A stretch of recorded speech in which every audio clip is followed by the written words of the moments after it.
Y muchas gracias por traerme de nuevo, no me habían traído, me tenían abandonada. El retorno, Claudia. El retorno. Y el doctor Felipe Rivera, parte de la casa también. Sí. Un placer, Broncopulmonar del Hospital Clínico de la Chile y de la Clínica Dávila. Usted el regalón, lo traen más. Y también está con nosotros vía Zoom Gonzalo Bacigalupe, magíster en salud pública. Muy buenos días, Gonzalo. También has estado otras veces con nosotros. Gracias por estar aquí para hablar Buenos días, Diana. ¿Cómo está? Muy bien, Hola. gracias. Para hablar de este paso a paso. Doctor, comenzamos con usted. ¿Qué le parece este plan que anuncia el gobierno ayer de este paso a paso de desconfinamiento que no tiene fecha todavía? A ver, yo soy un poco más optimista después de escuchar varias opiniones. Yo creo que Chile y la gente necesita una certeza futuro. Y la certeza futuro es que vamos a llegar en un momento determinado a una nueva normalidad. Y para eso tiene que haber un plan, una estrategia y una serie de parámetros que medir para llevar a cabo el plan. Y tal como lo han dicho las autoridades del Ministerio de Salud, eso está trazado. Es cierto, tenemos algunas cosas que son más medidas generales que detalles. Nos faltan probablemente la discusión respecto a ciertos detallitos, cuántos días, tal parámetro, dónde, etcétera, etcétera. Pero tengo entendido que este plan se va a presentar nuevamente a nivel de las comunidades, a nivel de la alcaldía, a nivel de los colegios médicos, que ha sido bastante crítico al respecto.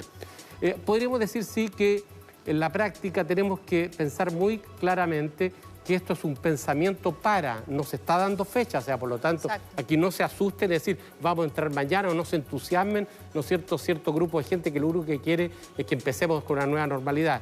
Y segunda cosa, hay que tener muy claro que esto va a ser analizado en términos locales y muchas veces regionales, porque si bien es cierto hay comunas que pueden cumplir estos parámetros para hacer un paso a paso al desconfinamiento, como salía hoy día en el diario Visbirri, por ejemplo, que es una comuna aislada, a pensar en Santiago, que si bien es cierto hay comunas que pueden tener ciertos valores, Santiago en realidad es una sola comuna. Claro. La interdependencia y la movilidad hace que si se empieza a hacer las desconfinamientos como se hizo en algún momento, va a ser un fracaso total. Pero yo estoy muy confiado en que las cosas esta vez se están planteando bastante bien y como va a haber una discusión con aquellas personas que están haciendo críticas muy sabias, muy lógicas, se va a llegar a un determinado, ¿no es cierto?, común denominador que va a llevar a cabo el desconfinamiento, que lo necesitamos y tampoco podemos estar pensando que vamos a estar confinados hasta per secula seculorum. Además, me pareció un momento importante para dar a conocer esto a los ciudadanos, ¿no? Y para que los ciudadanos vayan conociendo de qué se tratan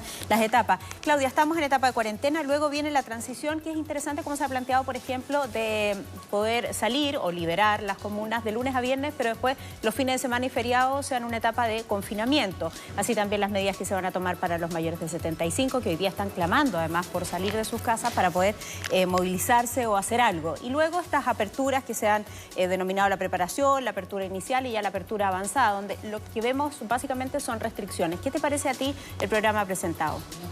Bueno, no me parece que sea un programa, más bien es una declaración de intenciones un poco general, que requiere para disminuir o para aumentar la certeza que requerimos para la tranquilidad de esta época, un mayor detalle. Y por otro lado, pensando precisamente en la transición, hay una parte que es sumamente importante para poder hacer este plan o esta transición, y es la trazabilidad.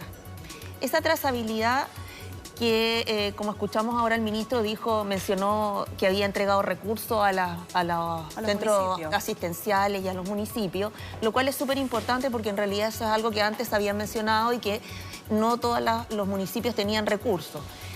Sin embargo, la Asociación de Municipios de Chile hizo un estudio bien profundo donde evaluó cuáles son los requerimientos que se requiere para hacer esta trazabilidad. Y hay un 40% de los municipios que no tienen los recursos o no tienen recursos suficientes, porque evidentemente la segregación que tenemos es nos va a servir y nos va a servir como para poder utilizar mejor los recursos y ir a fortalecer aquellos lugares donde hay mayor debilidad.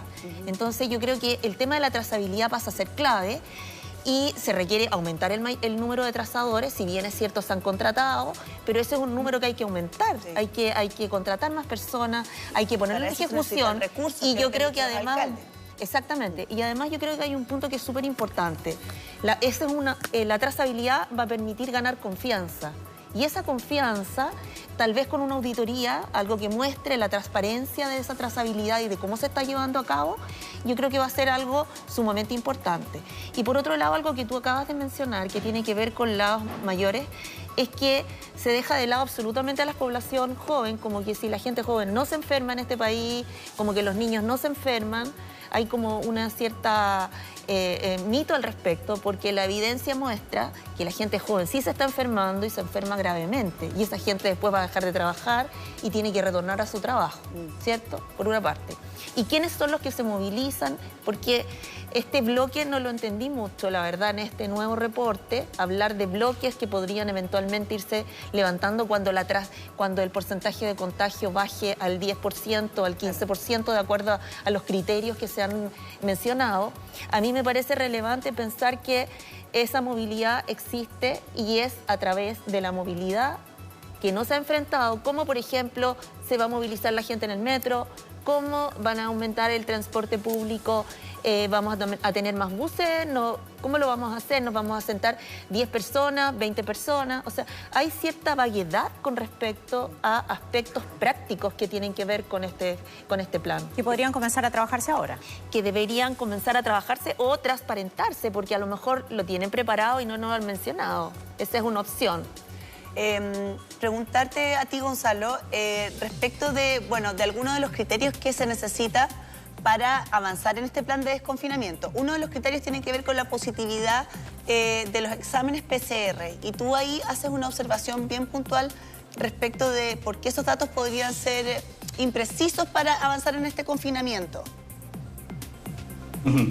Sí, bueno, una de las cuestiones que es importante de la positividad es no asumir el promedio como representante del problema. O sea, porque si en algunos lugares la positividad es el 3% y en otros lugares el 15%, sí, podemos llegar al 9, al 10%, pero se necesita por eso considerar a cada comuna en sus datos y ver qué, porque si por ejemplo La Pintana tiene un 12% de positividad y Vitacura un 4%, vamos a tomar medidas distintas para La Pintana y para Vitacura. Yo creo que ahí hay que tener mucho cuidado, porque si no volveríamos a las cuarentenas dinámicas, y sabemos que las cuarentenas dinámicas fueron un gran fracaso. Necesitamos también, y lo hemos dicho, y muchas gracias, muy buenas ideas, la idea de que lo que decía el doctor respecto a las comunas, la cuestión de la trazabilidad, la confianza en los datos. Otra cosa que yo creo que es muy importante es que para muchas personas, la verdad es que le preguntan, le hablan de desconfinamiento y dice, ¿qué desconfinamiento si no hemos estado confinados? Hay muchas personas que no han estado confinadas, y eso es algo importante. Y lo otro que lo leí el nuevo, porque hicieron un update del protocolo, y me di cuenta primero que dos cosas muy interesantes. Una es que la mayoría de las indicaciones tienen que ver con las actividades comerciales, y por otro lado, el toque de queda no está definido por la crisis sanitaria, es decir, el toque de queda en cada etapa, el toque de queda está ahí, y después, si la autoridad determina que hay que cambiar el toque de queda, es decir, yo creo que aquí pensando por qué tenemos toque de queda, qué función cumple el toque de queda a estas alturas, o sea, a no ser que sea relacionado con otra cosa y no con la crisis sanitaria. Yo creo que eso es súper importante porque, por ejemplo, para la protección de niñas. Sí, pero para hacerte el contrapunto, si no tuviésemos... que están en cuarentena, es súper importante que puedan sentirse libres de tener que escapar de una casa donde hay mucha violencia. La violencia aumenta mucho durante una cuarentena, y yo quiero, esto es algo que no sea de alguna manera visibilizado, es súper importante. Sí, solo para hacerte el contrapunto, yo imaginando, digamos, por los reportajes que hemos mostrado, que si no tuviésemos toque de queda probablemente tendríamos más fiestas y más reuniones durante la noche. Exacto. No te pude escuchar. No, te digo que solo para hacerte el contrapunto, que me imagino, dado lo que hemos reporteado, los casos que hemos mirado, las fiestas clandestinas, sin toque de queda, me imagino que habría más reuniones sociales, más fiestas y menos capacidad también de poder atajar esa situación. Claro, lo que pasa es que a pesar del toque de queda, todavía aparentemente hay muchas actividades en la noche de carrete y de actividades. O sea, yo creo que aquí hay que hacer una fiscalización apropiada. Pero para hacer la fiscalización apropiada no entiendo muy bien por qué se tiene que hacer el toque de queda. ¿Cuál es la diferencia entre la cuarentena, digamos? Entonces, en ese sentido, yo creo que hay que empezar a diferenciar. Y eso genera desconfianza. O sea, llevamos casi 4 meses o 3 meses en toque de queda. y es una cuestión que hay que pensarlo. Por ejemplo, otra cosa que a mí yo creo que es muy importante, y insisto algo que dijo Claudio recién respecto a transparentar. Es muy importante transparentar toda la información, porque, por ejemplo, la semana pasada, el término de los planes de desconfinamiento, había muchos rumores, y era porque había actividad al respecto. Y la verdad es que toda la información respecto a la pandemia no se debiera tomar como un secreto de Estado. No estamos en guerra, no estamos en guerra con otro país, entonces hay que guardar cierta información. Esta es una cuestión que nos involucra a todos, y por eso es súper importante transparentar las conversaciones que se están teniendo. No debiera haber como, en esta reunión usted puede participar y en esta otra reunión usted no puede participar. Yo creo que tiene que haber una apertura mucho más grande. La mesa social, por ejemplo, yo no entiendo por qué esa mesa social no es transmitida a cualquier persona que quisiera asistir para escuchar la conversación que ahí se sucede. Es la mesa social. Sería interesante que la pudiéramos escuchar. Entonces, yo creo que falta un poco más de apertura y no seguir con esta cosa media de secreto.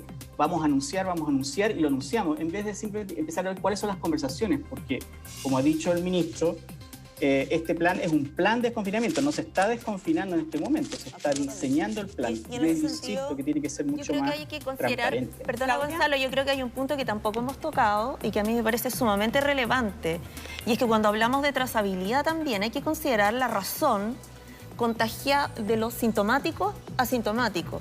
¿Y por qué es importante esa razón? Porque los asintomáticos también transmiten la infección. Y esas personas que no presentan síntomas se ven normales, se desplazan, hacen la vida normal. Entonces es súper importante que estos planes que también se habló hoy y que a mí me pareció muy positivo de lo que mencionó hoy el ministro, es hacer esta trazabilidad, ir en búsqueda, la búsqueda se habló, pero resulta que no se habla del plan de búsqueda. ¿Cuáles son los criterios para ir a buscar? ¿Dónde? Porque mencionar solo una feria, claro, es la feria a la que vamos a comprar todos los fines de semana, pero hay que tener yo digo, discutir más este plan en concreto y en la búsqueda de estos asintomáticos de manera sistemática, programada, ¿verdad?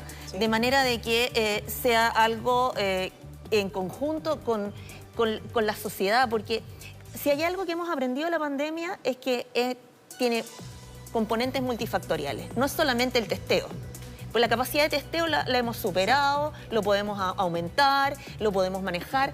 El problema de la territorialidad, por ejemplo, en O'Higgins se ha ido venciendo, ¿cierto? Y se ha ido aumentando el testeo, pero yo creo que ese no es el factor importante. Acá es ponernos de acuerdo y discutir con los distintos actores que están involucrados cómo llegar a esto. Pero si abrimos la discusión y podemos avanzar, digamos. Claro, es que es súper importante, por eso es súper importante entender que aquí nos está diciendo se va a empezar con el plan mañana pasado. Y es muy claro el ministro, y yo no estoy defendiendo al ministro y a la autoridad, ni mucho menos. Lo que estoy diciendo es que en la práctica este plan se plantea discutirlo nuevamente y creo que el martes lo va a presentar a las distintas comunidades, a la mesa social, en el cual todos estos puntos se pueden discutir. Y es cierto, hay una serie de detalles que faltan, pero eso es lo que se va a hacer. Y yo creo que está muy bien que se plantee todas estas cosas y abierto a las críticas. Y hemos visto que nuestro ministro, ¿no es cierto?, es absolutamente un hombre abierto a las críticas y probablemente no se va a dejar convencer por pensamientos economicistas y etcétera, etcétera, que probablemente pueden avasallar los criterios sanitarios. Sí.